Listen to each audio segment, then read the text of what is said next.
Yes, as a matter of fact, I do, Alvin said, opening his briefcase. He pulled out a small, tattered envelope and handed it to me. You keep them in your briefcase? I asked, surprised. I still live with my parents, and I'd be mortified if they ever saw them.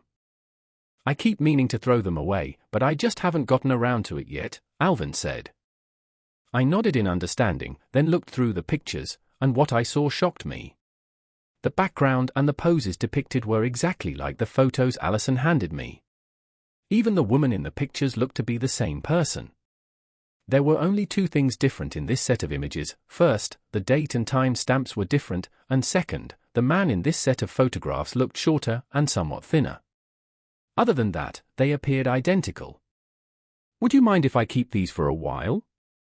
I know someone who can analyze these photographs, I asked. You can keep them for all I care, Alvin said. Thank you, I said. Tell me, have you considered taking legal action against your ex-wife and her attorney? I spoke to a couple of lawyers, but they said there was nothing they could do. Apparently, I didn't make enough money for their tastes, Alvin replied. I see. How are you holding up now? I was a basket case for years. I haven't even dated a woman since this happened. As you can imagine, I have a lot of issues with trust, and I'm still trying to dig my way out of debt. At least you don't have alimony or the mortgage on your condo to deal with anymore, I told him, hoping to give him a slight ray of hope. My statement was met with an expression of shock mixed with confusion. What are you talking about? He asked. I've been paying that woman nearly $3,000 a month to cover alimony and the mortgage on the condo I used to live in for almost 8 years. I still have just over 2 years of alimony and another 18 years on the mortgage. Weren't you informed that Samantha remarried about 6 years ago and that she sold that condo about the same time? I asked. No, Alvin declared, shaking his head. No one said anything. So Samantha's attorney had it taken right out of my pay and deposited in an account for Samantha. I quickly did the math and figured Samantha owed this poor guy just over $210,000. There was another issue, and I realized Terry would need to look into Samantha's financial records. There was an account in her name with a ton of money somewhere. Perhaps she was splitting the money she extorted from Alvin with Allison. Can you contact your HR department and have them get you the information on where that money is being sent? I asked. I'll ask, Alvin said. What if they refuse to give it to me? Then I'll ask my lawyer to file a subpoena for that information. Something about this is very fishy. I'm no lawyer, Alvin, but it sounds to me like you have a serious case against your ex-wife and her attorney, I said. How do you know this? Alvin asked. Because Samantha pulled something very similar on me just yesterday, I said. Would you be willing to testify to this in court? Alvin snarled. Absolutely, Alvin snarled. You think she could go to jail for this? I think that's a definite possibility, I answered. Then hell yes, I'll testify, Alvin said. I'll have my lawyer get in touch with you, Alvin, if you're okay with that. I'm more than okay with that, Alvin responded. I nodded my head and stood with the help of my cane. Alvin stood with me and offered his hand, which I accepted. We'll be in touch, I told him. I left and headed for my hotel room. When I got there, I pulled out the photos Alvin gave me and compared them to the images I had. Sure enough, they were nearly identical. I grabbed my phone and called Terry Torres. Are you anywhere near my hotel? I asked. I can be there in about an hour, he said. What's up? I've got a little challenge for you. You know me, I'm always up for a challenge, Terry responded. Good.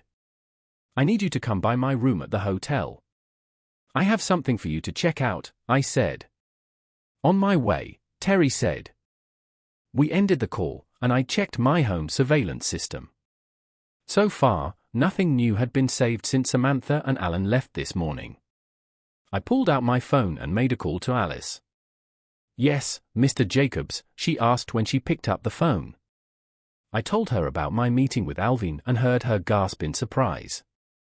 I've checked, and I can assure you the restraining order against you is very real, but I definitely want to speak with Mr. Morrison." We ended the call after I gave her Alvin's contact information. By then, Terry was knocking on my door. "What's up, boss?" he asked when I let him inside. I showed him the pictures Alvin gave me, and he appeared shocked as he looked at them. "Can you explain this?" I asked. "I've heard about this, but I've never actually seen anyone get away with it," Terry said as he compared the two photos. "Heard about what?" I asked. "Deep fake photos," Terry said. "Basically, someone with the right skills could create fake photos and videos, and they would be very difficult to disprove. In this case, it seems whoever did this is using the same background and the same two human forms to create fake images of spouses having sex. Pretty lazy if you ask me." "You think we can prove these are fakes to a judge?" I asked.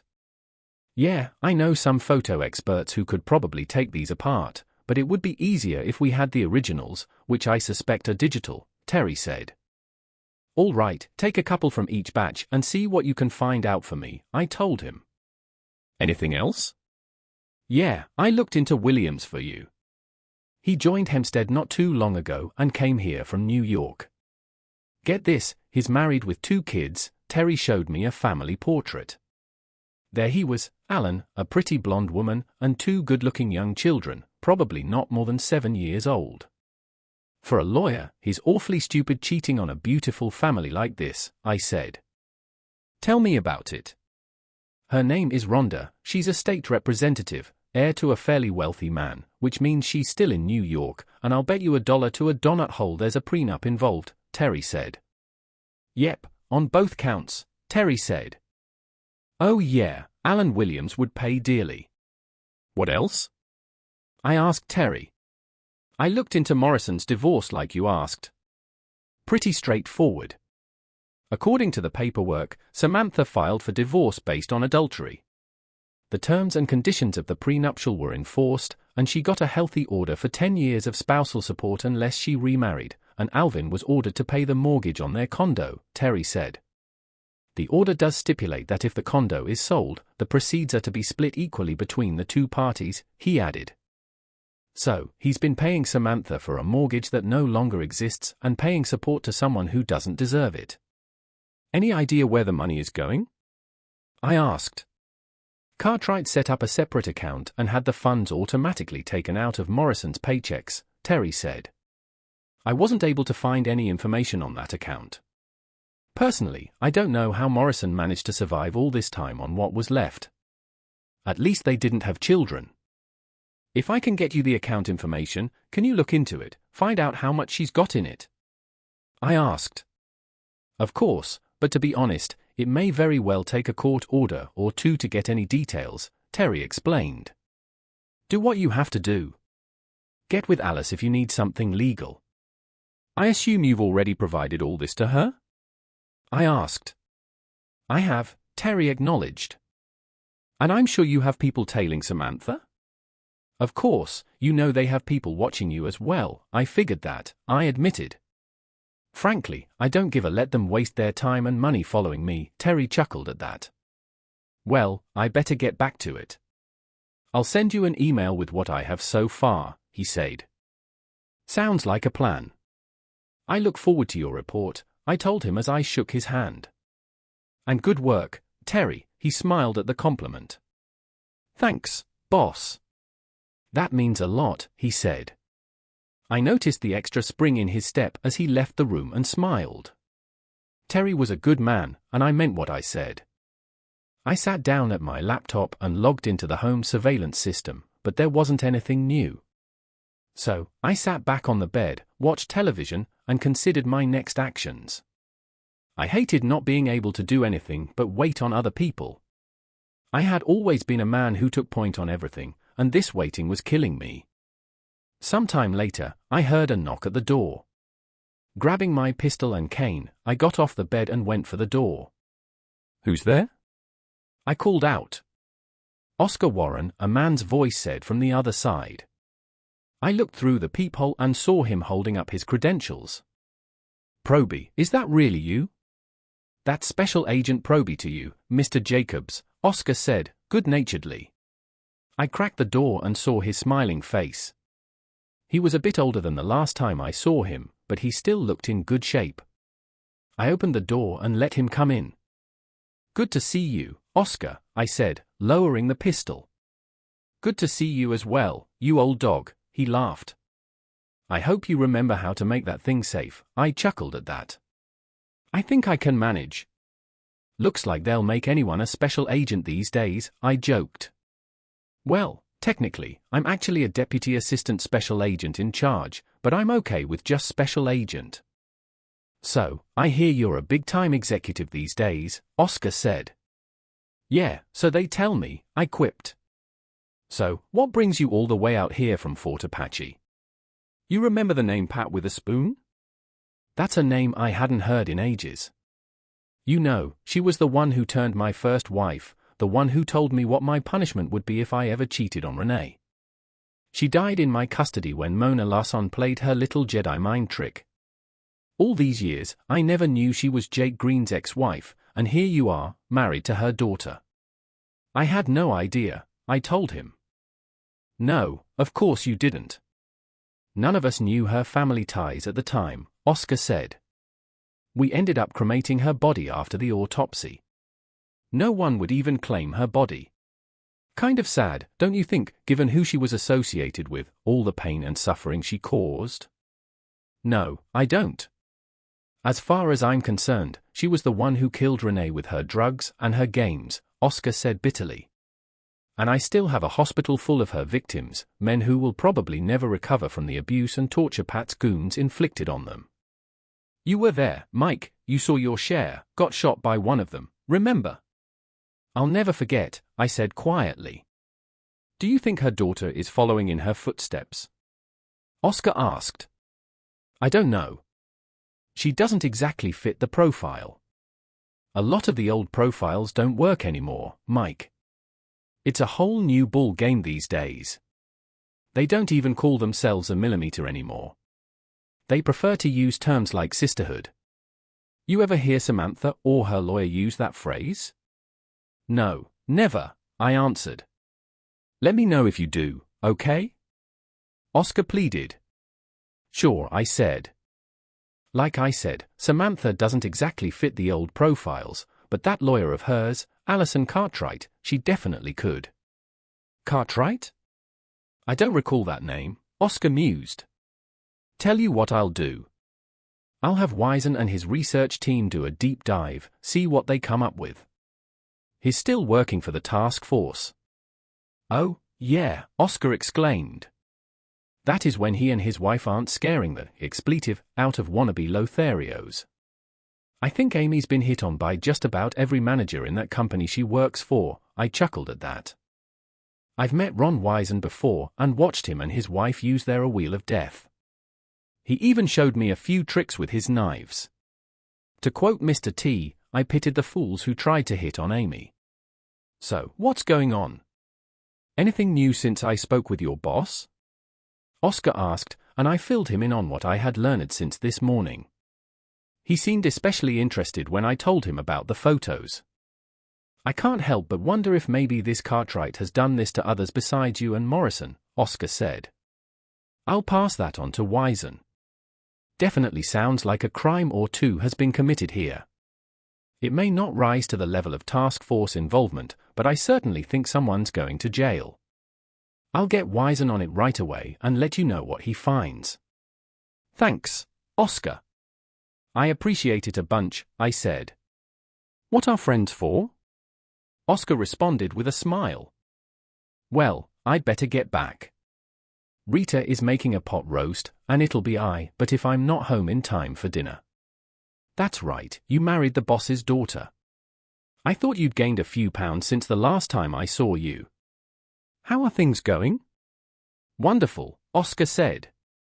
I haven't been this happy in years. Well, you give her and the kids my best, I told him. I'll do that, Mike. Thanks, Oscar said as he stood up. No, thank you, my friend, I told him as we shook hands. I walked him to the door, and we said our final goodbyes. I looked at the time and decided to grab some dinner. So, I grabbed my cane and went to the restaurant downstairs. After a tasty dinner, I bought a cigar from the gift shop, sat out by the pool with an after-dinner drink, and relaxed. I returned to my room a couple of hours later, feeling somewhat relaxed. After looking at the time, I figured Samantha would be home. So, I washed up, booted my laptop, and logged into my home surveillance system. Sam had just walked into the house with Alan and Allison. So, what was so important that you couldn't tell me at the office, Samantha? Allison asked. I got a report from the PI your husband wanted to see, Alice Hawkins, this morning, Allison told her. So, he wanted to see a lawyer. We knew he would, Samantha said. You don't understand, Samantha. Alice is a shark, and the first thing she's going to do is get that restraining order reversed. And if I know her, she'll be looking for blood. There's more. Mike spoke to your ex-husband early this afternoon, Allison said. I saw Samantha's face turn white.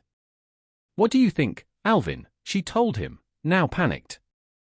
My guess is everything, Allison said, and if your husband puts it together, we could be in big trouble. There's more.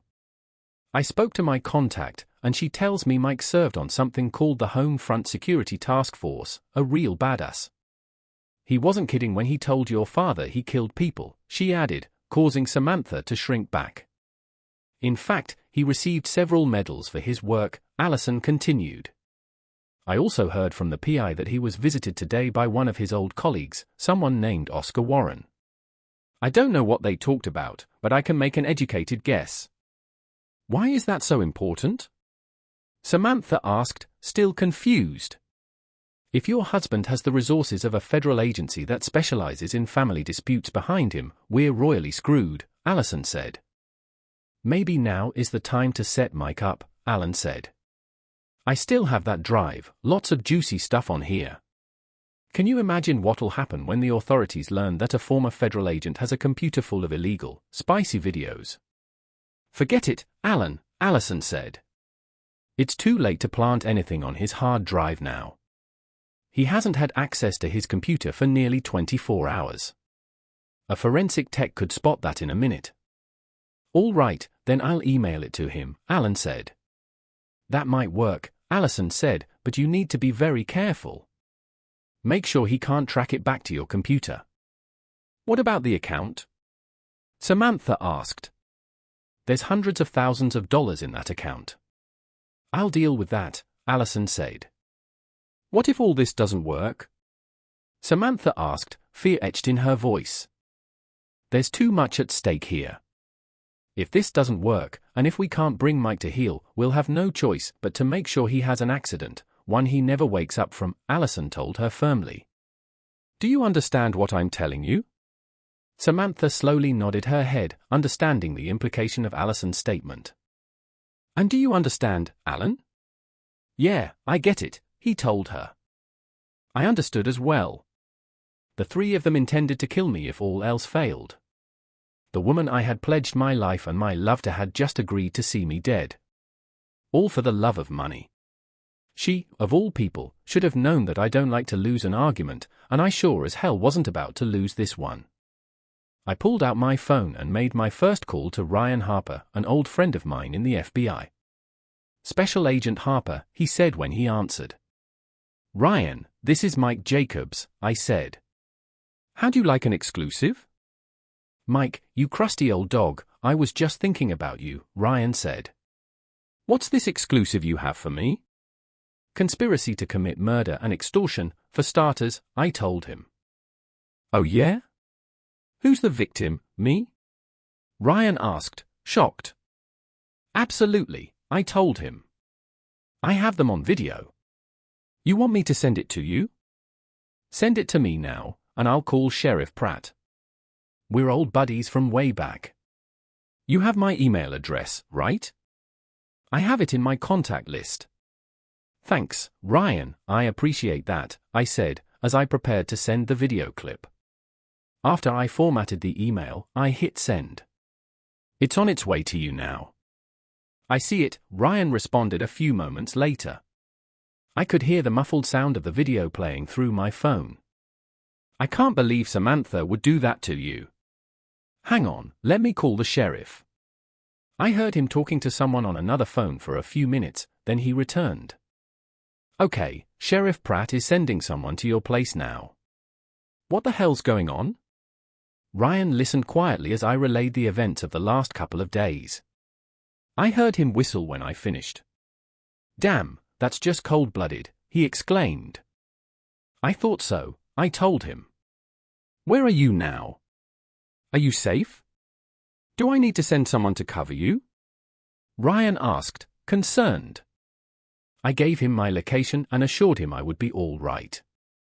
Well, this doesn't look like a federal case, at least not yet, but if you need anything, give me a call. You hear me, Mike?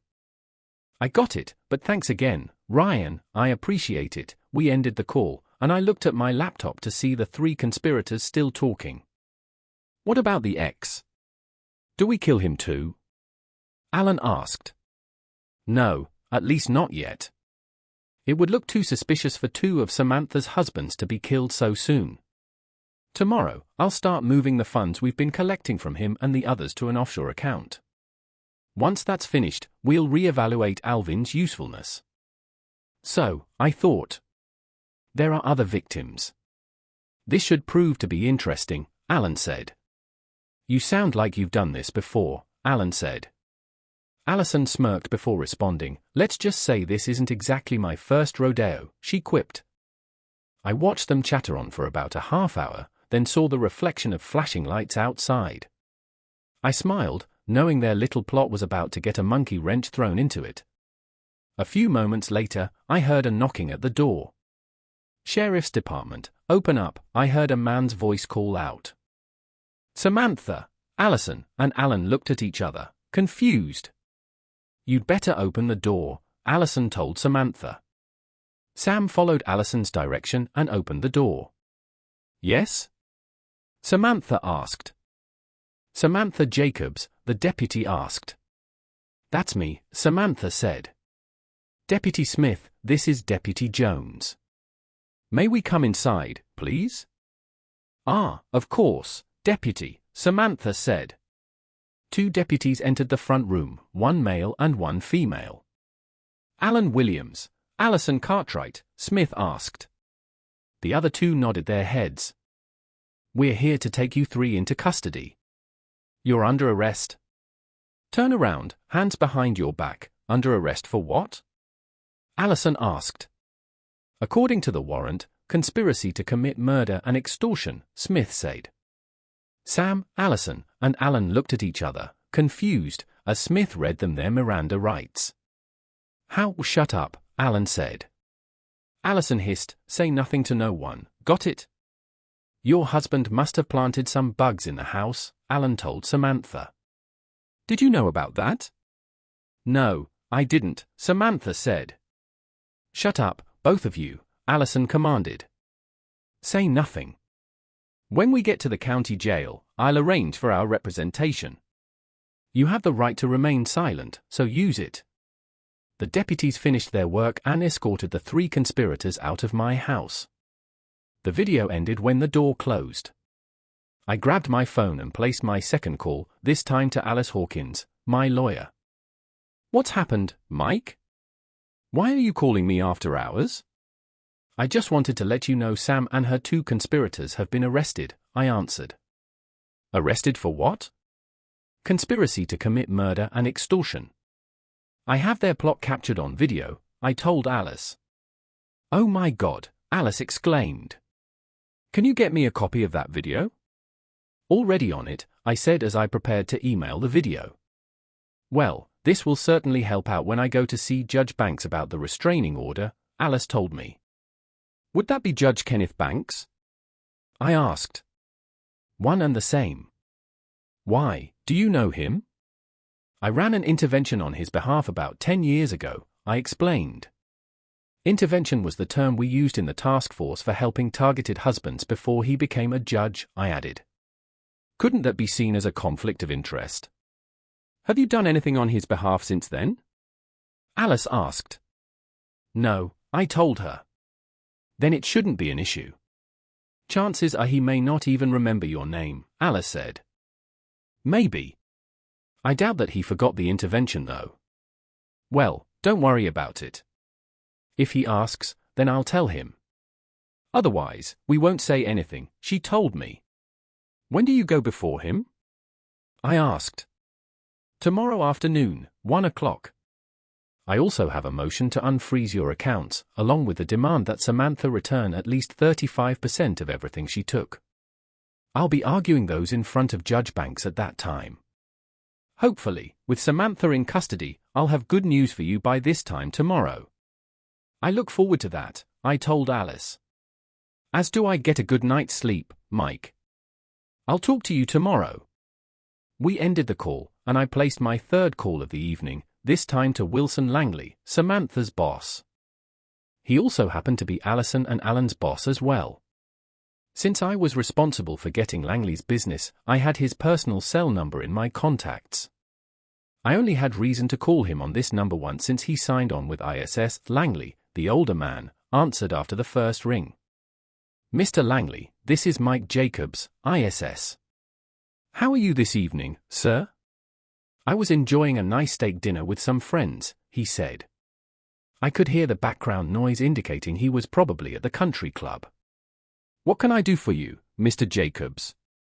Is there a problem with the security at my office building? None that I'm aware of, Mr. Langley, but there is a problem with 3 of your employees. Oh, what kind of problem? A legal one. They've been arrested, I told him. They're on their way to the county jail as we speak. What? Langley hissed. I could tell he covered the phone as he spoke to his dinner guests.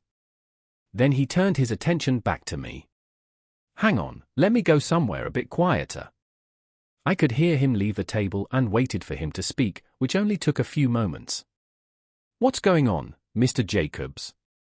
As you know, my wife, Samantha, your executive assistant, has filed divorce papers against me, I explained. Yes, I'm aware of that. I have video of her, Alan Williams, and Allison Cartwright plotting to murder me. I also have evidence of them conspiring to extort me as well, I told him calmly. Given our business relationship, I felt I owed it to you to let you know. Damn, he spit. You say you have proof of this? Yes, sir. I have video taken in my own home. I have reason to believe there's more to the story, and I intend to get to the bottom of this. Do you suspect me or my firm of any illegalities? Langley asked quietly.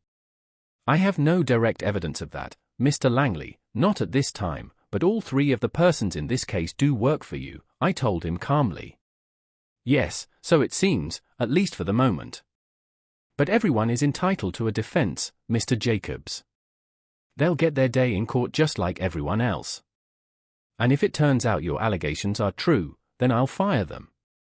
Is that sufficient? He asked. Yes, that will suffice, Mr. Langley, I said. Good, and thank you for bringing this to my attention, Mr. Jacobs. You're welcome, I said, ending the call. There was one more call to make. I looked at the information Terry gave me about Alan Williams and made my next move. I dialed the New York number for Alan and Rhonda Williams, hoping Alan's wife would answer the phone. I heard a woman's voice after 2 rings, Williams' residence, she said. I'd like to speak with Rhonda Williams, please, I said. This is she, the woman replied. Mrs. Williams, my name is Mike Jacobs. I have some bad news regarding your husband, Alan. I heard her sigh before speaking. What's my husband done now? She asked quietly. Your husband has been sleeping with my wife, I told her. You have ironclad proof of this? I have video of them together, I said. Damn him, Rhonda hissed. I warned him if this happened again, we were through. There's more, Mrs. Williams, I said. Please, call me Rhonda, she said. You say there's more? Yes, Rhonda, and please call me Mike. Your husband has been arrested for conspiracy to commit murder and extortion. I have a feeling more charges will be forthcoming. He and his 2 conspirators are being taken to the county jail even now, I said. Oh my God, Rhonda whispered sadly. I'm really very sorry about all this.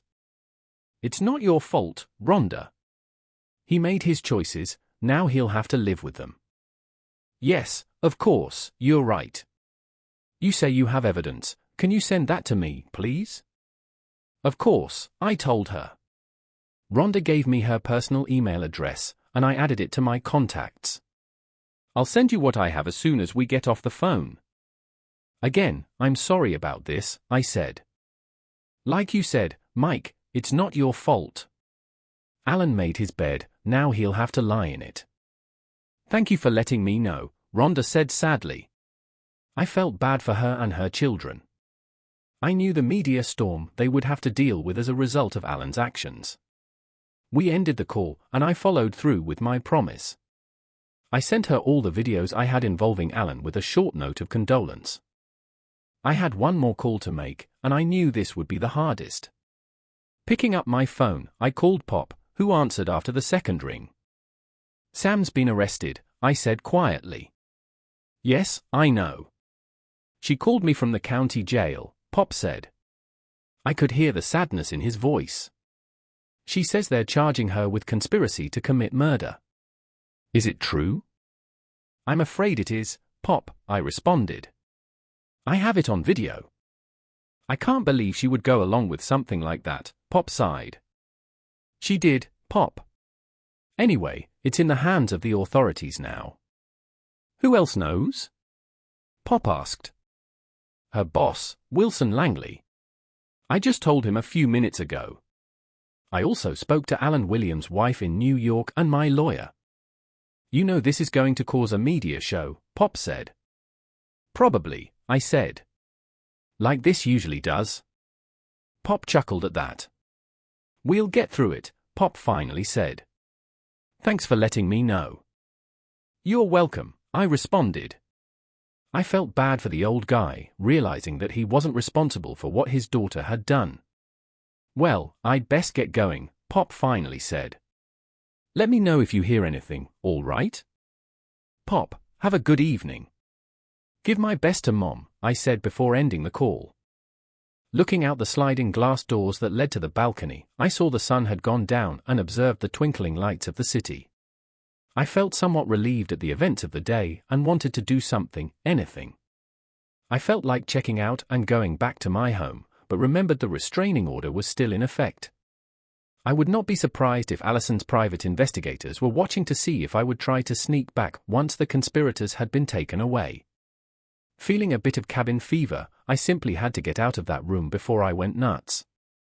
So I went downstairs, bought another cigar, and planted myself by the pool to enjoy the cool night air, a drink, and a smoke. After a couple of hours, I came back to the room, crawled under the covers, and slept like a baby. I woke up later than usual the following morning, so I got up, showered, shaved, and did my normal business before going downstairs for some breakfast. I didn't have anything on my plate for the day other than waiting for news from Alice, so I took a nice leisurely stroll around the downtown area before going back to my room.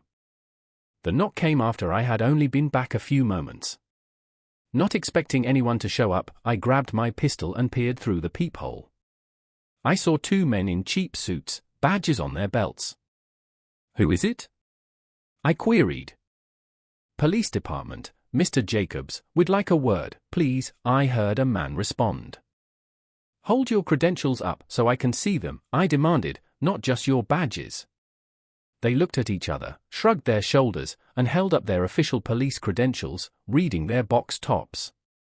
I learned they were Detectives Johnson and Carraway. I had met Johnson a few years back at a fundraiser supporting widows and orphans of officers killed in the line of duty. I had never personally met Carraway, but I knew of his reputation. I decided to take a chance, they were the real deal, and I holstered my weapon. Just a second, I told them, cracking the door open. I surveyed the hall in both directions, then invited them inside.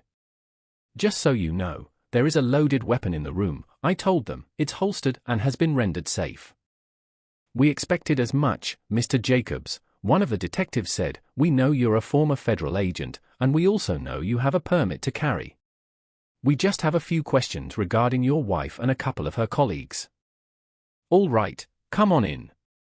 Care for some coffee? I asked.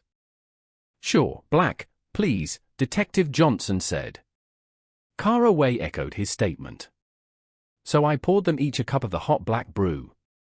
They took a tentative sip before curling their lips in disgust. Damn, you call this coffee? Caraway asked. That's what it says on the package, I told him. Tastes fine to me. Yeah, you're a former Fed, all right, Johnson quipped with a smile. I invited them to take a seat before sitting on the bed. So, what can I do for the city's finest? I asked. We're here about the charges against your wife, Samantha Jacobs, her attorney, Alison Cartwright, and her colleague, Alan Williams, Johnson said. I figured that, I said, half jokingly. What do you want to know? We understand that Mrs. Jacobs has filed a petition for divorce against you, claiming adultery. She insists this is all a big misunderstanding, says you called in the report out of revenge, Caraway stated, looking at his notebook. I take it you haven't seen the video? I responded. Both of them looked at me surprised, apparently, they hadn't seen the video. I take it that's a no, am I right? I asked.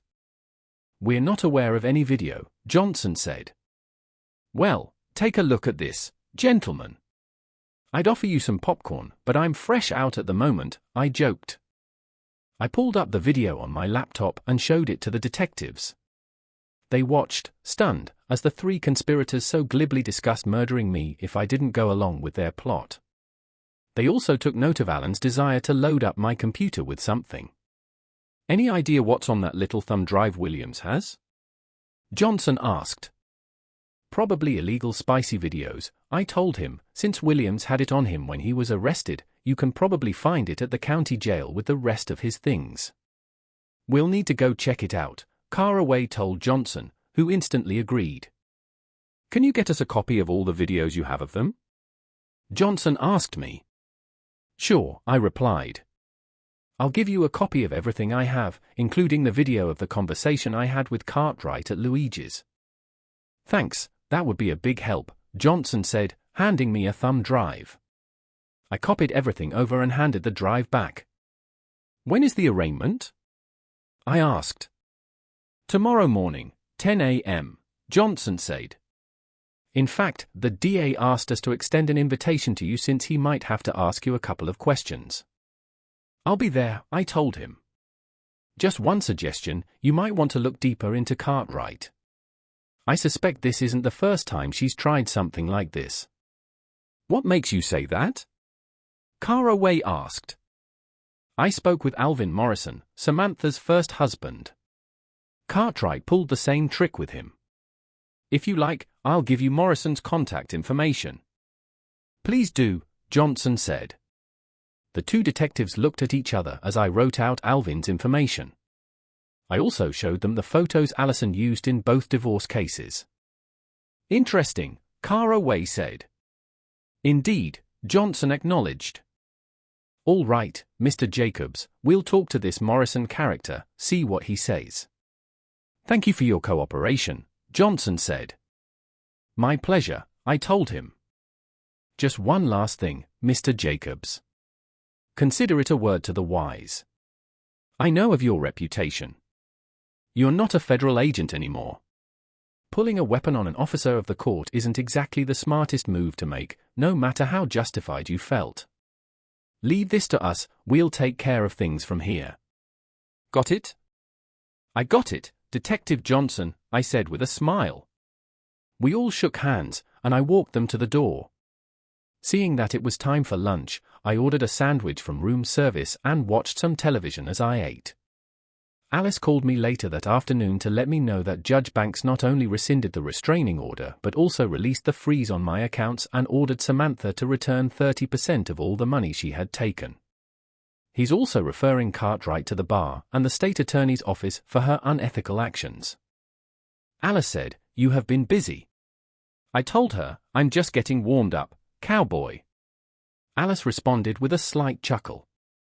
I plan to file your response and divorce papers tomorrow. The is about to hit the fan. So what now? I asked. I'll take care of getting the funds from Samantha. You work on that checklist I gave you, Alice said. That should take you the rest of the afternoon. Plan on moving back into your house tomorrow morning. Actually, I'd like to move back in today, I said. I need to change the locks and exorcise Samantha from my house. I've been invited by the DA to Samantha's arraignment tomorrow morning. Are you going to be there? Not unless you need me there, Alice replied. If they release any of them on bail, you'll need a restraining order, I told her. From what I've heard, the DA is going to recommend they be held until their trial, Alice said, but there's no telling what the judge will do. All right, I'll be there just in case, thanks, I said. After ending the call to Alice, I called Pop. Hey boy, how are things in your world? The older man asked in his usual salty manner. Doing better, Pop, thanks for asking. Listen, the restraining order has been lifted, and I intend to be back at the house tonight. You think you can get some of your people over there to get some of Anna's stuff out? Yeah, I can do that, son, he said. You think she's going to be out on bail soon? Not from what I've heard, Pop, but you never know with some of these judges. Ain't that a fact? Pop hissed. What time do you want the truck there? I'd say about 4:30, shouldn't take too long to toss her crap into some garbage bags. Pop chuckled at that. You're a real class act, you know that, Mike, he jokingly asked. I learned from the best, Pop, I joked back. Yeah, you did, and don't forget that. We both laughed at that. All right, I'll have some people over about 4 o'clock, let me know how the arraignment goes. I will, I promised. We ended the call, and I headed to the bank to make the necessary changes to my accounts there. Then I went to the office and took care of things with HR. While there, I checked in with my boss, Jack Iverson. How are things going? He asked. Progressing, I said. Got the restraining order lifted and the bank account unfrozen. Samantha and her conspirators were arrested last night. Arrested? Jack asked, shocked. Yeah, conspiracy to commit murder, extortion. I hear there may be other charges pending. The arraignment is tomorrow morning, and the DA wants you there. Yes, he may call on me, I don't know yet. I hope it works out, Jack said. You moving back home today? That's my plan. Let me know how everything goes, Jack said. I will, I told him before taking my leave. I went back to the hotel and checked out, then drove home. Home, my castle, my refuge from the show known as life. I pulled into the garage, closed the garage door, and headed for the door that led to my kitchen. Before going inside, though, I drew my pistol. I didn't think there would be any nasty surprises waiting for me, but I wasn't about to take any chances. I carefully went inside and turned off the security alarm. The place seemed dark and quiet, too dark and a bit too quiet to be honest. The only sounds in the place came from the tall, antique grandfather clock in the living room. I carefully examined the place to make sure no one was waiting for me, finally convinced the place was secure. I holstered my weapon and carefully took my things upstairs and put them away before taking a shower and changing into something a bit more casual. Right at 4 p.m., I heard a large truck pull into my driveway. Looking out the window, I saw 3 men climb out and come to the door. I let them inside and handed them a box of large 30-gallon plastic trash bags and showed them the way to Samantha's closet. One of the men began putting her clothes into bags, while another emptied her drawers and her toiletries. In another, I showed the third man around the place and pointed out the stacks of furniture, pots, pans, dishes, CDs, and various trinkets Samantha brought from her condo. Once they were busy exorcising Samantha's crap from the place, I unlocked my office door and inspected everything inside. All looked to be in good order, so I fired up my whole house stereo. Soon, the unique sounds of classic rock filled the house. Yeah, I was home. Deal with it, pigs, I thought. I pulled out my phone and called a locksmith ISS recommended. I realized the late hour and offered to pay extra for the man's services. He reluctantly agreed and said he would be right over. The last thing I wanted or needed was Samantha or her conspirators having access to my house in the event they were released on bail. The locksmith arrived a half-hour later and went to work. A couple of hours later, the three men reported that they were finished. By then, the locksmith had changed all the locks on the doors and was happily on his merry way with a small wad of cash. I went through the place with the three men Pop sent over to make sure they got everything. "What about the pictures on the wall?" the man I presumed was the lead asked, pointing at the various photos of Samantha and me that dotted the place. "Nah," I told him.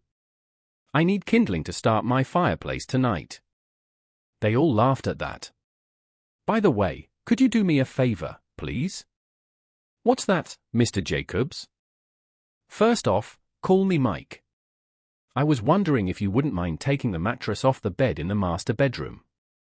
"What do you want us to do with it?" the lead asked. "Maybe toss it in the dump, burn it, whatever." "I don't care. I don't want it. I figured I would sleep in the guest bedroom and order a new mattress tomorrow. There was no way I was going to sleep on the mattress Samantha soiled with her infidelity." "Sure, I understand, Mike," the lead said. "Come on, give me a hand," he said to the other two men. "Thanks, I appreciate it," I told him. They maneuvered the old mattress down the staircase and tossed it unceremoniously in the back of the truck. I thanked them for their work and gave them each a $100 bill. What the hell, I thought. They worked hard and deserved a little extra. We said our goodbyes, and I watched as they left with Samantha's crap. Turning back to the interior of the house, I took in the empty spots that had once been occupied by Samantha's things. Oh well, I thought. This too shall pass. Tired and a bit hungry, I ordered some lasagna from Luigi's. The lady who took my order said it would take about an hour for delivery. That was fine with me as I could use the time to decompress. Armed with a cup of steaming coffee fresh from my Keurig, I sat in my recliner and turned on the television to catch up on the news. A few minutes later, my phone buzzed, and I saw it was a call from Ron Wisman. Curious, I took the call. "Mike Jacobs, you old dog, how's it hanging?" he asked. "I just got back into the house, exorcised the witch from it, and just kicking back." "What do you have for me?" "Well, you'll be happy to hear I found no links between your wife and the old MMAS, despite her being Pat Witherspoon's daughter. I did, however, find links between the old organization and the lawyer Alison Cartwright." "Oh?" I asked, my interest piqued. "Yes, it was about 8 or 9 years ago. She went by a different name at the time. Ellen Griswold, worked in upstate New York. According to Witherspoon's notes, she had an issue with some of the more extreme measures the group took against cheaters. She had no problem with punishing the men they targeted, but she apparently felt some of the other actions were too extreme. When the group started going political, she decided to leave. Mona Larson let her go. Strangely enough, she left New York, changed her name, and had some cosmetic surgery done. But there's more. I found a memo by Larson in which she considered a hit on Griswold.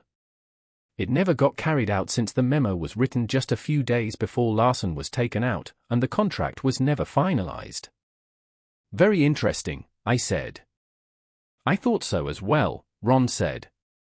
"She may have quit the organization, but she never gave up on the idea of punishing cheating husbands. Though for the last 8 years, she's been with Hempstead handling divorce cases. So far, she's only represented women. I'm doing a deep dive into those cases, but it seems that nearly 90% of them involve infidelity." "How many cases has she handled so far?" I asked. "On average, she's on about 80 cases a year. Do the math. 80 cases a year for 8 years. That's 640 cases, give or take. There's more. I found her name connected to about 500 bank accounts across the country. I'm still looking into all those, but it seems she can lay her hands on about $25 million total." "Damn," I said. "Yeah, and guess what? Those accounts happen to have been set up by her for the women she's represented. Samantha has such an account set up when she divorced her first husband." "Have you given this information to the district attorney?" I asked. Yes, I just got off the phone with him. Our own DIU will be looking into it as well. What is that? Oh, that's right. That was set up after you left. Divorce Investigation Unit. Your old buddy Ray Ochoa runs it. I expect you might be getting a visit from one of his people in a day or two. Thanks for the heads up, I said. This actually explained quite a bit. I couldn't help but wonder what the DA would do with this information. Is there anything else? Not at this time, Ron replied. I'm still gathering and cataloging data. It could take a while for all of this to get pieced together. She's had 8 years to set this up. There's something I don't understand though, I told Ron. Why didn't Larson use the old poison capsule on her? Isn't that how she always handled loose ends? Yes, it was, at least toward the end. However, Griswold left the organization before Larson began implementing that on a wide scale, so she never got implanted, or at least that's what I gather from Witherspoon's notes. Do you think Samantha knew about Cartwright's history? I asked. I doubt it, Mike, but I'm pretty certain she knew what Cartwright is currently doing. She had to. You're probably right. Anything else? I have a feeling I'm just scraping the tip of the Cartwright iceberg here, Mike. I'll know a lot more over the next 24 to 48 hours. Okay, well, thanks, Ron. I appreciate it. How's everything with you and Amy, by the way? I asked. We're doing great, thanks for asking. Her knife-throwing skills are improving with every executive her company hires in, Ron joked. I'll bet they are, I quipped. But on the upside, the number of sexual harassment complaints have tapered off to nearly nothing, Ron said, half joking. We ended the call, and I turned back to the television. Before long, my dinner arrived, and I enjoyed my lasagna as I watched an old John Wayne movie. I followed that up with a drink and a cigar. I suppose this is where guys in my situation wax philosophic about life, love, and the meaning of the universe, which, as I recall from the old movie, is 42 or something like that. Yes, I'm sad and deeply hurt, but I'm not made like that. I'm pretty much a just the facts, me kind of person. So here are the facts. The bottom line is that Samantha cheated on me, then tried to set me up as the bad guy, going so far as to hook up with a lawyer with no ethics.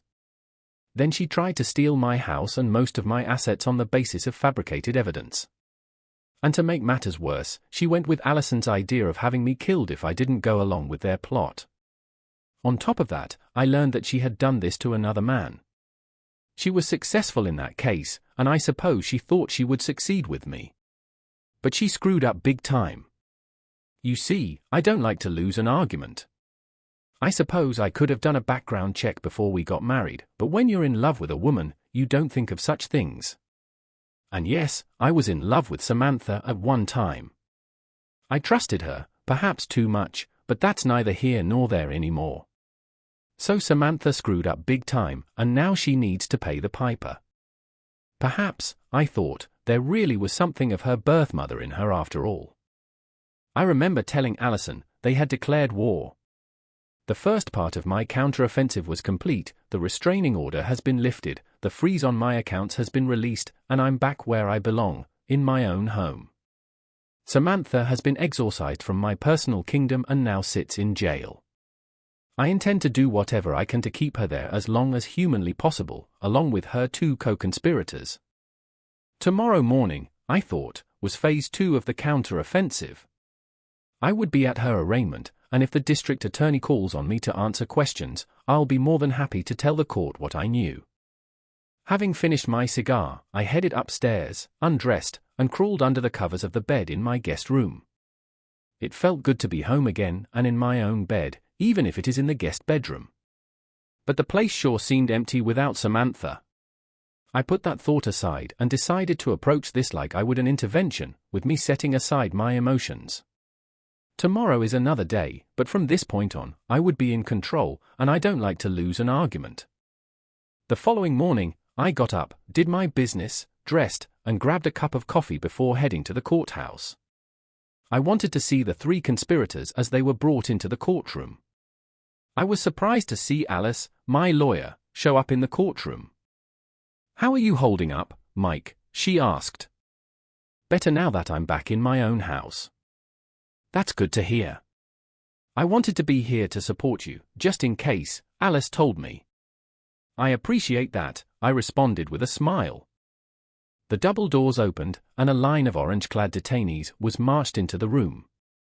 Allison, Samantha, and Alan were among them, and they didn't look too happy. Tough, I thought. Samantha's hair was a wreck, and she had bags under her eyes.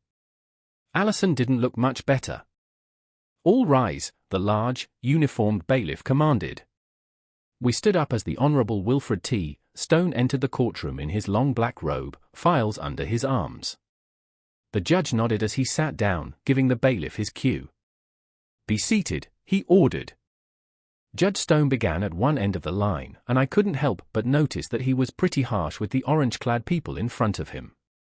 It seems the word bail was foreign to him. Before he got to Samantha and her three cronies, however, a sharply dressed man and a woman I hadn't seen in 10 years entered the courtroom and approached the district attorney. I recognized the man as U.S. Attorney Ronald Sharp. I had dealt with him before when I was in the service. The woman was Julie Bascom, who was stationed at the task force's Denver office when I was on active duty. I had worked with her a few times and was quite impressed.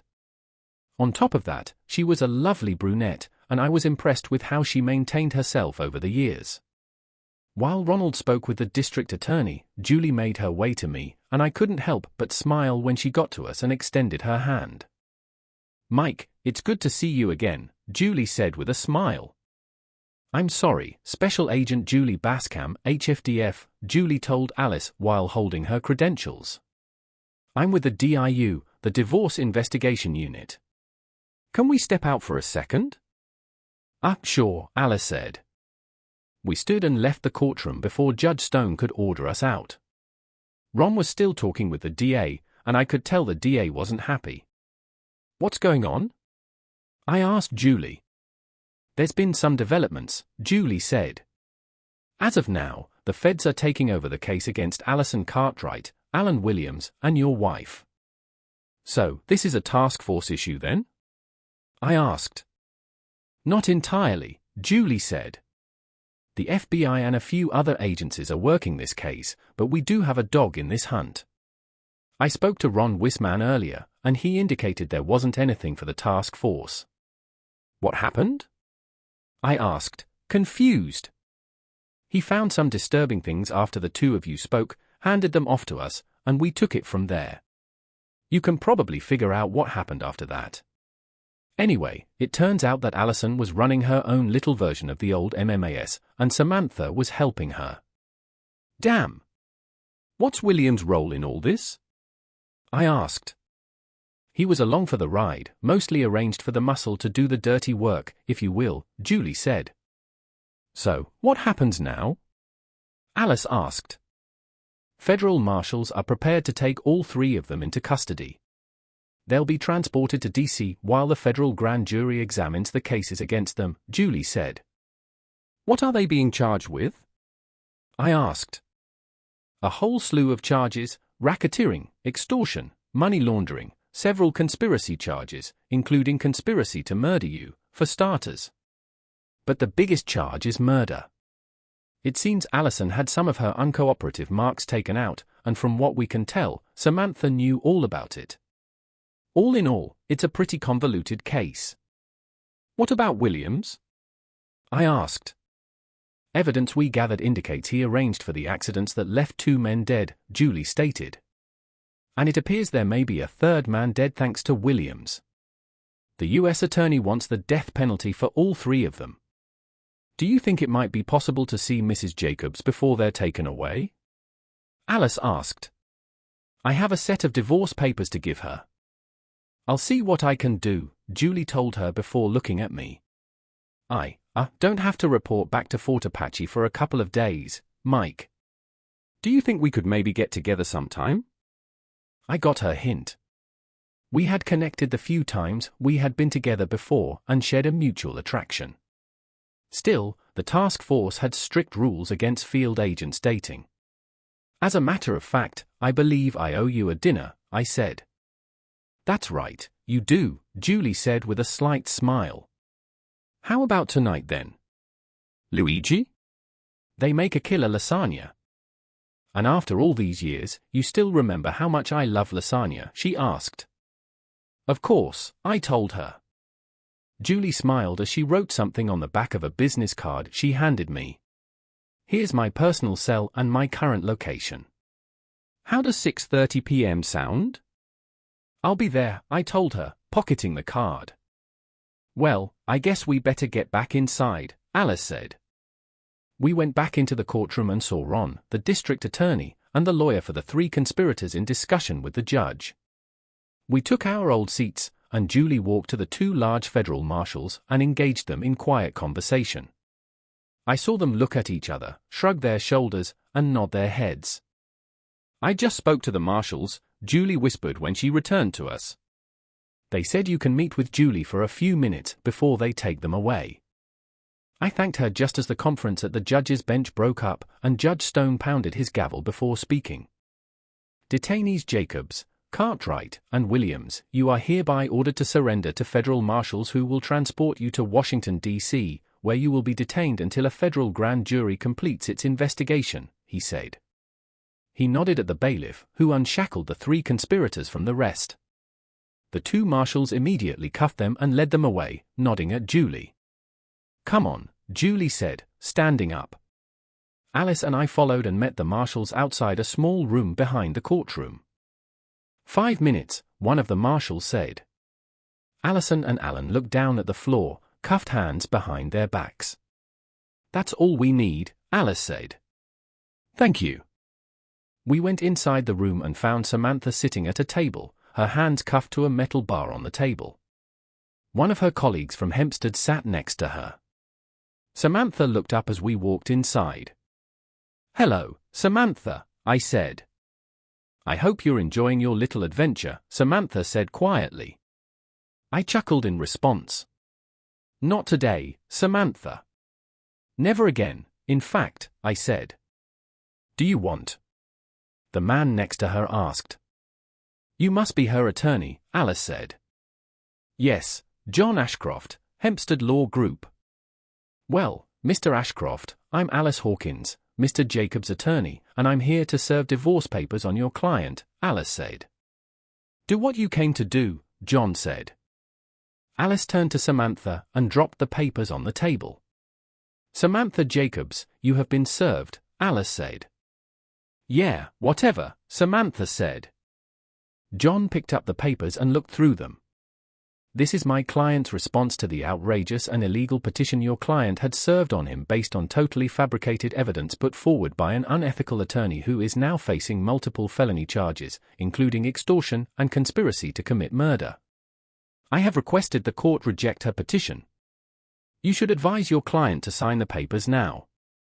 Everything is in accordance with the prenuptial agreement your client signed before her marriage. There is also the matter of funds your client stole from the joint account. Those funds need to be returned immediately, otherwise, I'll be forced to charge your client with theft. Here is a copy of the order demanding the return of those funds, if you haven't seen it already. With that, she dropped another paper on the table, which John picked up and read. Mrs. Jacobs has given me power of attorney over her affairs, so I will take care of this as soon as possible. Miss Hawkins, is there anything else? Yes, I interjected, looking at Samantha. Why, Sam? What the hell happened? Samantha looked up at me, and I swear she looked like a totally different person from the woman I married. She shrugged her shoulders. Because I could, she said. So, what? Is that all you have to say after all the years we had together? I asked. Yeah, Samantha deadpanned. I guess so. I nodded my head as her words sank in. Then I realized that whatever love I may have had for her at one time was now completely gone. Her lawyer spoke up. I think our business here is concluded, Mr. Jacobs. My client has no desire to say any more, he said. You realize she's facing a potential death penalty? I asked. I'm aware of that fact, Mr. Jacobs, John said. I looked at Samantha and saw a smirk, as if she didn't care. Fine, I thought. Neither do I. Good luck, I said, motioning for Alice to leave. We went back into the hallway and I came face to face with Allison, who also had a smirk. What's so funny? I asked her. She snorted before speaking. You just wait, Jacobs. There's a whole new way coming, and when the sisterhood takes power, there'll be no room for dinosaurs like you, she sneered. I looked at Julie, who also picked up on Allison's statement. Well, from where I stand, it looks like there will be no room for you either. Like I told you before, I don't like to lose an argument, I shot back. The door to the room opened and Samantha returned with her attorney and the other marshal. John handed the divorce papers to Alice. They're signed, he said quietly. The marshal witnessed her signature and I've notarized the papers. File them and get me a copy, if you would please, Alice said. Consider it done, Alice said as she looked the paperwork over. Thank you. She put the package in her case, and we went our separate ways. Alice filed the paperwork, and Julie returned to the courtroom to meet with Ron, but not before reminding me of our dinner date. I left the courthouse and headed out, stopping to grab a burger. After my meal, I stopped at a mattress store and ordered a new mattress, one that could be adjusted. After I got home, I called Pop to let him know what had happened. What's going to happen to her? My father-in-law asked. I could hear the sadness and disappointment in his voice. No matter what Samantha had done, I liked and respected the old guy. He deserved to know the whole truth, but I was concerned it might be too much for him to take. It's all right, I can handle it, whatever it is, he said. The U.S. attorney wants the death penalty, I said. I heard Pop sniffle as he fought to gain control of his emotions. Do you think they'll get it? Pop asked, his voice shaking. I don't know. I haven't seen the evidence, but from what I've been told, it doesn't look good for any of them. She's my only child, you know, Pop said quietly. I know. Does she have a good attorney? Those feds can really tear someone apart, Pop said. I think her firm has that covered, I told him. Tell me something, honestly. Is this what you want for her? Pop asked. Honestly, I just want her out of my life, and I want her to pay for whatever crime she committed. But I don't want her dead, I said. Thank you for that, son, Pop said. What are you going to do? Pop asked. I plan to move on, Pop. I'll probably get called to testify. Of course, I'll tell the truth. Let the chips fall where they may. From what I've seen, Samantha has a lot to answer for. That will be up to the jury. I understand, Pop, I said. We talked for a while, ending the call on a somewhat happier note. To be honest, I want my ex-wife to live, as I have plans for her. Death would be an escape. After that, I called Luigi and reserved a table for two for that night. I wasn't sure what to expect from my date with Julie. We had connected years ago when I was a federal agent, but still, nothing physical came from it, as we were bound by task force regulations. I had wondered what she would be like in bed more than once. I got to Julie's hotel and called to let her know I had arrived and was on my way to her room. I was flabbergasted when she opened the door. Julie's long, wavy hair cascaded over her bare shoulders. She wore a short black dress that accentuated her curves quite nicely. This was the first time I had seen her in something besides a dark pantsuit, and I was stunned by her beauty. Cat got your tongue, Mike? Julie asked with a mischievous smile. You're absolutely gorgeous, I stammered, feeling like a giddy teenage boy on a first date. Thank you, Julie replied. And I must say that you clean up rather nicely yourself. I offered her my right arm, as I needed the left for my cane. She accepted, and we walked to my car. Being the gentleman I am, I even held the car door open for her. This is a very nice car, Mike, Julie said when I got in. Thank you. The benefits of being an executive. Wait until you hear the sound system. You still like Jethro Tull? Julie asked. You even have to ask such a silly question? I responded. Listen to this. I fired up the system, and we heard the sounds of thick as a brick. Yeah, it's one of my all-time favorites, I said. The truth is, from our previous encounter, I knew that Julie shared my admiration for Tull. Big Les was nowhere to be seen last Saturday, and all the athletes who had your back are probably relaxing in Cornwall, writing their memoirs for a paperback version of the Boy Scout Handbook. Oh, you know how to win my heart. Hey Mike, I informed Julie as we drove out of the parking lot that it's one of my favorites and that there are many more like it. We arrived at Luigi's, and I cheerfully led Julie through the door to a table for two, Jacobs. After the lady at the front desk smiled and confirmed my reservation, I asked her to write it this way, and we followed her to our table. I was pleased to observe that it wasn't the same table where I had been recently ambushed by Samantha's lawyer. I could also see the jealous stares of the men in the restaurant as Julie accompanied me, our arms locked together. I thought Julie was the prettiest girl in the place tonight. She's with me. I held the chair for Julie, then took my seat, leaning my cane against the wall directly beside me. A waitress came by with 2 glasses of water and took our orders. You seem to get around pretty good even with that cane, Julie said after the waitress left. Thank you, I've had lots of practice over the years, I told her. Does it still bother you? I know they did a lot of work on that leg. Sometimes if it gets really cold outside or if it starts raining I still can't put all my weight on that knee. I appreciated Julie's concern, but I wanted to change the subject. How have you been? You were in Denver the last time I saw you. Yes, I was. I got transferred to the Seattle office, stayed there about 3 years, then got moved to Miami. That was a wild assignment. Then I got picked for the DIU, and that's where I've been ever since, Julie said. How do you like working for RY? I had known Ray Owe for a long time and always thought well of the man. I love working with RY, Julie exclaimed. I especially like that he's not a micromanager. I worked with someone like that once, and it really pissed me off. I chuckled at that. I know what you mean. So what's the deal with this DIU? I don't recall anything like that when I was in the service. Divorce Investigation Unit, Julie explained. It's fairly new, set up after the incident with President Pierce. Basically, we investigate the more extreme claims of spousal abuse and infidelity to see if there's any evidence to indicate involvement of MMAS holdovers or copycats. It must keep you pretty busy, I observed. Unfortunately, it does, a lot busier than I would like, Julie said sadly. Just curious, how many of your cases return positive results? Julie asked, finishing my thought. Not many, on average about 2%. That's still a lot more than we'd like to see. I must say, your case was quite interesting.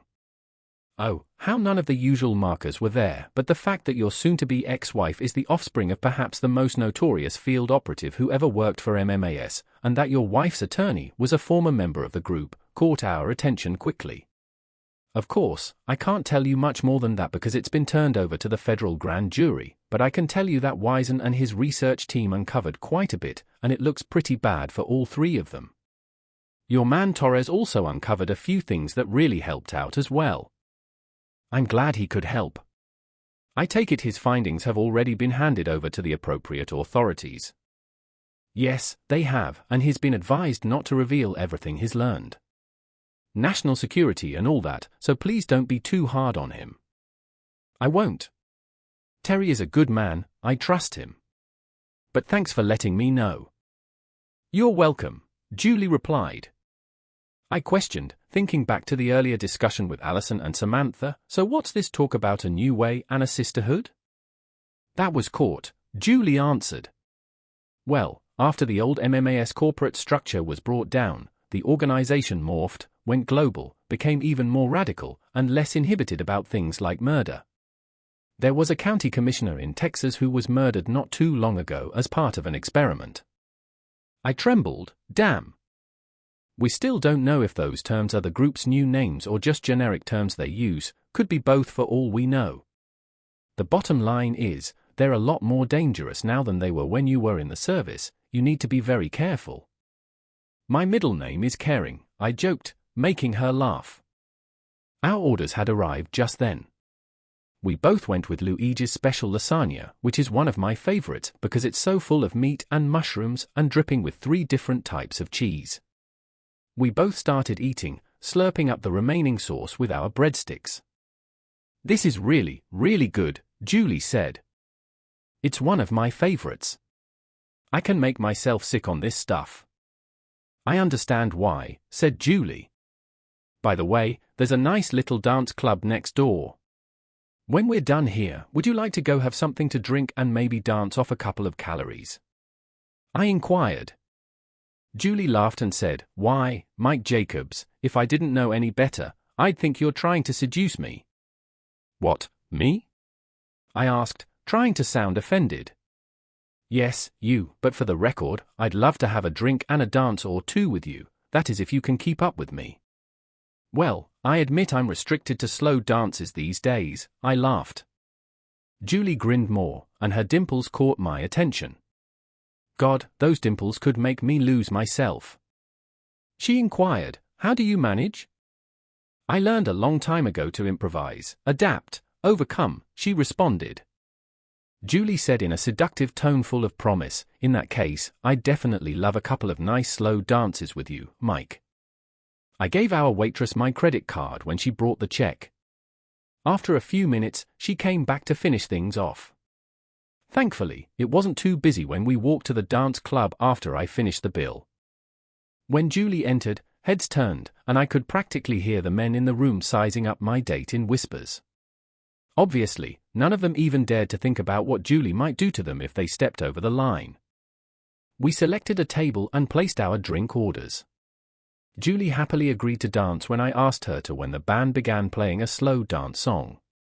We headed for the dance floor, and I put my cane in my left hand and encircled her with my right arm. As we moved across the dance floor, Julie merged her body with mine. The key was to move slowly and steadily. Julie said, You are so light on your feet, Mike, while I held her close. I took in the scent of her hair as she placed her head on my shoulder. Where there's will, there's a way, I responded in a whisper. After 2 slow songs, we went back to our table and continued dancing. Julie remarked softly, That was nice, as soon as I sat down. I never thought of you as a dancer before. Well, things have changed a bit over the years. I've personally found it helped me considerably during my therapy. Did you and Samantha come here often? I tried to make it a weekly thing at least, but to be honest, the last few months were pretty rough. She had been rather cold and standoffish for quite a while. At the time, I thought it was just stress from work. Now I know better. I said, Enough of my troubles. How have you been? Met Mr. Right yet? It's not at all, Julie laughed. I don't know, maybe it's the job that does it to people like us. We see so much hurt and pain, not exactly the best environment for a relationship. I understand your point of view, I said. I did meet someone once, Julie said with regret, but he turned out to be a jackass, a player. I dropped him and never looked back. I'm sorry to hear that, I said to her. Don't be, jeered Julie. I'm just glad I found out before it was too late. Yeah, so what are your plans now? I intend to stay with the task force. I'll be looking to retire in a couple of years or so. Thought I'd maybe get a condo on the beach somewhere and share it with a cat or something. That's a hell of a commentary, isn't it? I guess so, Julie responded. Observing the dejection on her countenance, I attempted to lighten her mood by shifting the topic. What do you say we blow this joint, maybe take some music or something? You still have that collection of Toll? Julie responded. I told her, in actuality, I do. I've even added to it since the last time we saw each other. Julie, put your arms around my shoulders and take me to your parlor, please. What are you waiting for? She asked. Startled, I questioned, where did that come from? From a book I read online, Julie said in response. Are we going or what? I said, yes, and reached for my cane. We paid our tab and left the club, making our way over to my place. After we arrived, I gave Julie a nickel tour of the facility, ending in my office, where I stored my Toll vinyl stash. I don't care what anyone says, nothing compares to the music on those old records, I replied. I turned on my stereo and put the record on the turntable, letting Julie choose which album she wanted to listen to. I was a little taken aback when she chose A Passion Play. The music filled the house as we made our way to the front room. We poured a few glasses of wine, then settled in to enjoy the music while sitting on the couch. When the first side of the album ended, I turned it over to listen to side 2. The story of the hare who lost his spectacles and burst out laughing really tickled Julie. And after all, Hare did have a spare. A pair? A pair? Julie was still laughing when I got back to the front room as the story came to an end. What's so funny? I asked, the music going on. I don't know why, but that story cracks me up every time I hear it, Julie replied. Turning to face me, she put down her wineglass and unbuttoned my shirt. She stared deep into my eyes as she ran her hand over my chest. Mike, did you ever wonder? She began, but before she could say anything more, our lips met in the sexiest kiss I have ever had. We wrestled with our tongues for a long time, even with Samantha. Yes, many times, I whispered as she broke off the kiss and turned to face me.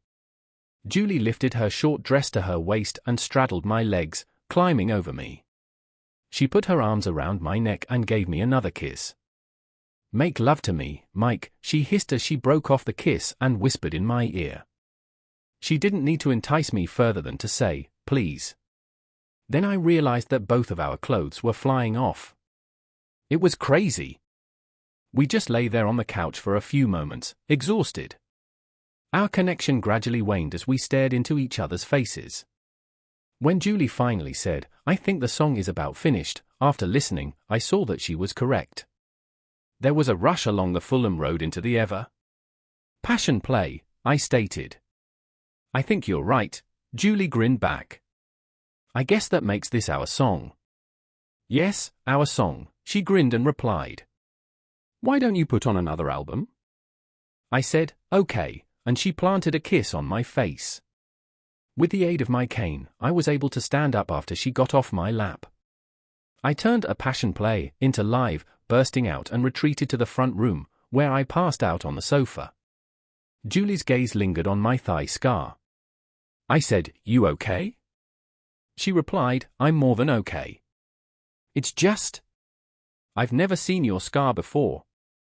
That's worse than I thought. It's a lot better now, I replied. If it bothers you, I can put my trousers back on.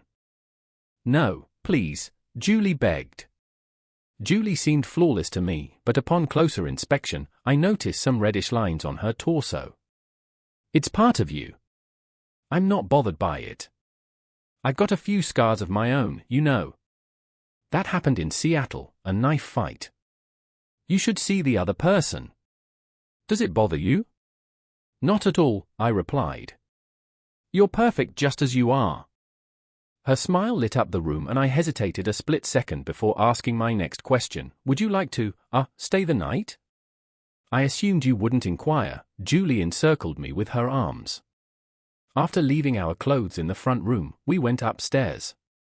I hope you don't mind if we use the guest bedroom. I have a new mattress coming for the master bedroom. That explains the box springs, Julie replied. I thought maybe you had some kind of weird fetish or something. That made both of us laugh. We tucked ourselves into the guest bed and cuddled for a bit. I really enjoyed our time together, I replied. You have no idea how long I've wanted to do that with you. Really? I'm glad you enjoyed it. I enjoyed it myself. To tell you the truth, I never wanted it to end. Julie grinned as she kissed me. After that, we dozed off in each other's arms. The next morning, there was the smell of bacon when I woke up. Wearing only one of my long-sleeve shirts, I changed into some casual clothes and went downstairs to see Julie in the kitchen after using the master bathroom. As she gave me a cup of coffee, she grinned and said, "Good morning, sleepyhead. Breakfast is about finished." I asked her before kissing her, "You know that you're going to spoil me." She said, "Isn't that the idea?" That made me smile. When she came back, she had 2 plates with toast, bacon, and eggs on them. She placed one down in front of her and handed the other to me. "It tastes really good," I remarked after sampling the eggs. "I'm grateful," Julie said. "Kind of hard to screw up an egg, though." With a trace of melancholy, Julie said, "Thank you for last night. Maybe it's the fact that you cooked it when you didn't have to. I really needed that." "I think we both did," I said to her. "That was the best night I've had in a very long time. I wished it would never end, but I know you've got a job to do." "I understand. Yes, I do have work I need to finish, but Fort Apache isn't that far away. We always have weekends. Besides, I'll be retiring in a couple of years. That'll give us some time to get to know each other a bit better.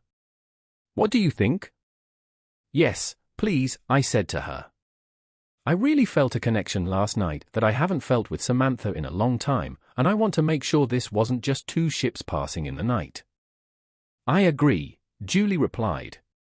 "I want you to know that I don't make it a habit of spending the night, well, like we did last night. I've been attracted to you for a long time. And I've been attracted to you as well. Is there a but I'm hearing in your voice? I don't want to be a rebound relationship for you, Mike. You're just starting your divorce. You have a long road ahead of you, trust me. I've seen what divorce does to people, it's not pretty.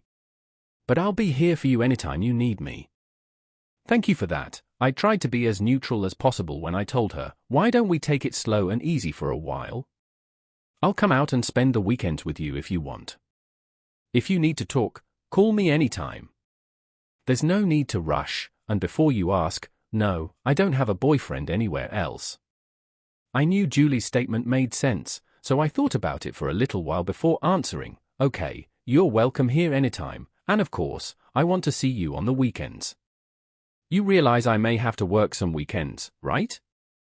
"Oh, yes, I know that all too well. Been there, done that, remember?" Julie laughed at that. "I'll never forget," she said. "But I have to get dressed. I have to meet the U.S. attorney this afternoon, and I don't think he'd appreciate me showing up late." Julie remarked, "You're so naughty," to which I laughed, "I don't know, I rather like seeing you dressed that way, especially at my table." We kissed and cuddled for a little while before Julie got up, gathered her clothes from the living room, and headed upstairs, where I watched her adorable little bare hips sway under my shirt with a smile before clearing the table and doing the dishes. Julie came back downstairs a half-hour later, dressed and ready to return to her hotel. So I grabbed my keys, and she followed me to the car. When we got to the hotel, she leaned over and gave me another scorching hot kiss full of promise. "What do you want for dinner tonight?" I asked. "Surprise me," Julie said, smiling. "I have to fly back to Apache tomorrow morning. Think you can stand to have me around one more night?" "I think I can manage that. I'll just have to tell my other girlfriends I've got a date, though," I quipped. "Yeah, right," she said, slapping my arm. "I'll call when I'm done." "All right, sounds good. By the way, you might as well have this," I said, handing Julie a key to the house. I also pulled out a card with the security code to the alarm. "This is the code for the security alarm. Once you open the door, you have just under a minute to enter the code." "Thank you for that," Julie said, taking the card. She gave me one more kiss that held a lot of promise, then exited the car and closed the door. I waited until Julie was in the hotel, then left and drove to the office. "What, are we working casual today and no one told me?" Jack asked when I walked into the executive office suite. I laughed as I walked into his office. "You sure seem to be in a better mood today. I take it everything is going okay?" "Yes, it is," I replied. "In more ways than one. By the way, have you seen Terry? I need to talk to him." "I haven't seen him, but I'm sure he's around here somewhere," Jack said. I'll call him then, no big deal. How did the arraignment go? Better than I hoped. Samantha and her co-conspirators are now in federal custody and on their way to Washington. Seems they're being investigated by a federal grand jury. Interesting, Jack said. So are you back for good now? I think I'll be good to go from here on. I do have a date tonight, though. A date? You sure do move fast, Mike said. Who is she? Her name is Julie Bascom. We were in the service together. She's retiring in a couple of years or so. Well, you enjoy your date then. Don't do anything I wouldn't do, Jack joked. I laughed at that. Yeah, right, I said before heading to my office. When I got there, I called Terry. Hey boss, I was just getting ready to come see you. Everything all right? Yeah, I just wanted to give you my final report. I look forward to that. I'll be there in about 5 minutes, Terry said before ending the call. True to his word, Terry came into my office 4 minutes later, carrying a fairly thick folder, which he handed to me. Wow, you have been busy, I told him as I hefted the heavy folder. I take it you provided a copy of this to the feds and Miss Hawkins? Yes, Terry said. That Special Agent Bascom seemed quite pleased to get it. You already know much of what's in that report. I got a full file on that Williams character and on Morrison's divorce from Samantha. It wasn't pretty. Did you forward a copy to Williams' wife in New York? I asked. Not yet, but I will if you want. Please do, I instructed. Consider it done, Terry said. Anything on the photos? Yeah, I spoke to my audio-video guy. He agrees those appear to be printouts from digital images that have been photoshopped. Couldn't say much more than that without seeing the original digital files, though. That makes sense, I reasoned. Anyway, it's all there, everything I could dig up in just a couple of days. Hope it helps. Yes, it does, I said. Nice work. Thanks. I owe you big time. My pleasure, boss, Terry responded with a smile. Well, I have to get back to it. Let me know if there's anything else you need. We do, Terry, I told him. We shook hands, and I watched as he left the office. I closed the folder and threw it on my desk, thinking it was all academic now that it was in the grand jury's hands. I caught up with the rest of my work and realized it was lunchtime, so I headed out to grab a sandwich. I spent the next couple of hours going through the package Terry put together, wondering if I ever really knew Samantha. I wanted to do something special for Julie, so I planned the evening meal we would share while I was gone. I thought about taking her to that new steakhouse, but then I thought better of it and decided to grill her a steak. I went back to the office after lunch and checked in with Jack. If it's okay with you, Jack, I'd like to leave a little early. On my way home, I have to stop at the store, I said. Yes, Mike, Jack replied. Everything is under control here. Regards. Jack, thank you very much, I waved before heading out. I made a quick stop at the store and picked up some thick steaks, potatoes, and all the fixings. Before leaving for home, I also picked up a bottle of wine.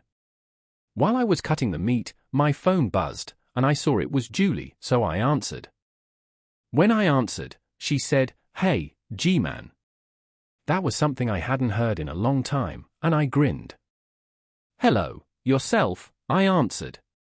"How's your day going thus far?" "Interesting," remarked Julie. "I gave you a call to ask what your plans were for supper. While this is happening, I'm cooking some steaks. I plan to grill some steaks and serve some baked potatoes topped with green beans." "What is the sound of that?" "Yes, meat," Julie cried out. "Home-grilled steak sounds delicious." I joked, "Your wish is my command." "So, any updates?" "Yes, when I see you tonight, I will tell you." "That is something I am looking forward to." To change, pack, and check out, I just need to make a quick stop at the hotel. "That is, if you're still up for me staying the night," Julie mumbled something. Obviously, I replied. All right, I'll see you shortly. The call was ended after we said our goodbyes. With a smile on my face, I went back to getting ready while a favorite song was playing on the home stereo. Oh, the leaden window opened, but you moved the flame of the dancing candle, and the first summertime suicidal moths appeared. Oh, suicidal moths appeared. The doorbell rang right after I had completed making all the preparations. As I answered it, I noticed Julie had an overnight bag and a closed bag, so I invited her inside. I said, "You know you don't have to ring the doorbell." "Thank you, Mike," Julie said as she walked in. "Oh, I can already smell the barbecue. I haven't yet attached the meat. I wanted to hold off until you arrived. By the way, how do you like yours?" "Extremely uncommon, in fact, so uncommon that it almost moves." "A woman I truly admire," I jokingly said. Julie said, "Let me go put this stuff upstairs, and I'll be right out." "Do you need assistance with it?" "I understand, but I appreciate your offer nonetheless," Julie replied as she ascended the stairs. I went outside, grilled the food, and then uncorked the bottle of wine. Julie stooped to kiss me on the cheek, wrapped an arm around my waist, and came back down. That small gesture made me feel more loved than I had in a long time from Samantha. After the food was prepared, I took 2 plates and filled them with potatoes and steaks. We went into the kitchen, added some green beans to the potatoes, and then topped them with sour cream and butter. "Mike, this smells so good," Julie exclaimed. "I hope you enjoy it," I said to her. "I haven't grilled anything in a long time." "I'll love it, I'm sure. It's been a while since I had a man prepare food for me." "All right, next time, I'll handle kitchen duty." "You're on," I said in reply. I observed her as she sampled her first steak bite. She groaned as she ate her meal with her eyes closed. "Mike, this is divine." "Exactly. I appreciate you stating that." As we consumed our meal, we conversed casually. Julie insisted on washing the dishes after we were done, so I gave in to her demands. We had a glass of wine and retired to the front room after that. "So, what noteworthy events occurred today?" Once we were seated on the couch, I inquired. "Indeed, in actuality. We discussed the evidence that came from Cartwright's house." She noticed the expression on my face. I didn't know that they had already carried out the search warrant, but I assumed they would. "I probably ought to have informed you." The day following the arrest, the FBI searched her home. Found a remarkably large amount. Well, to begin with, they discovered the digital files that Cartwright utilized to create the images. Unbelievably, over the years, she has victimized hundreds of men with the same base photos. "Oh my God," I exclaimed. "You may repeat that." Additionally, we possess data regarding every account that Cartwright is able to access. For the time being, all of their funds are frozen. Millions more than we initially believed are at stake. I said, "So, she's been running this scam for years." "Yes, I might add, with Samantha's assistance." As you might have imagined, we also discovered illegal spicy videos on Cartwright's computer, and William's thumb drive was stocked with them. We think she used that as leverage against her targets, along with the photos she had made fake.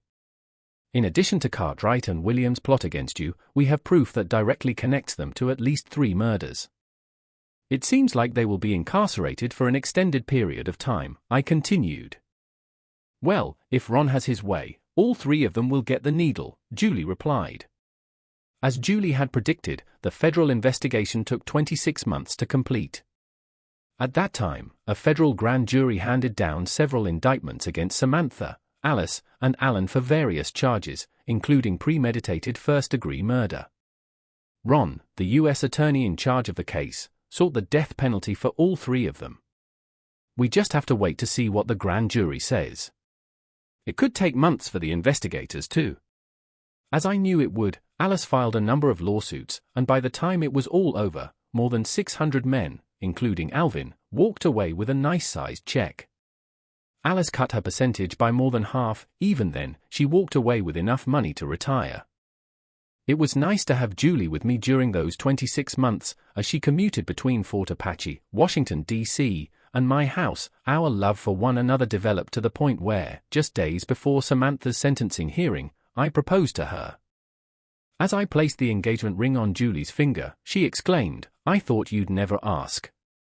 We celebrated with a passionate night, and Pop was thrilled for the two of us, even more so when Julie asked him to be her maid of honor. To Pop's relief, Samantha was offered the chance to turn on her co-conspirators in exchange for a guilty plea and a life sentence, which she wisely accepted, singing like a canary, as a result of which Allison and Alan, who had been thoroughly investigated by his wife during their divorce, were found guilty of all counts and given the death penalty. After she was taken to Washington, I saw Samantha twice. The first time was when I was called to testify during the trial. She sat in her chair with her face downcast while I answered questions. The second time was when Pop and Julie accompanied me to the sentencing hearing. Samantha looked like hell the second time I saw her. Her once full and voluminous hair had turned ratty with gray streaks. She appeared to have aged by 20 years. Wrinkles lined her face. She gave me a hateful look. "Now happy," she spit out. "To be honest, I've never been happier," I replied, glancing at Julie. Samantha looked down as a tear appeared in her eye, and Allison appeared just as exhausted as Samantha. Allison looked at the table in front of her and said, "I told you I don't like to lose an argument." Dear listeners, please share your thoughts in the comments section below, and don't forget to like, share, and subscribe. With a smile, I walked away and began a new chapter in my life.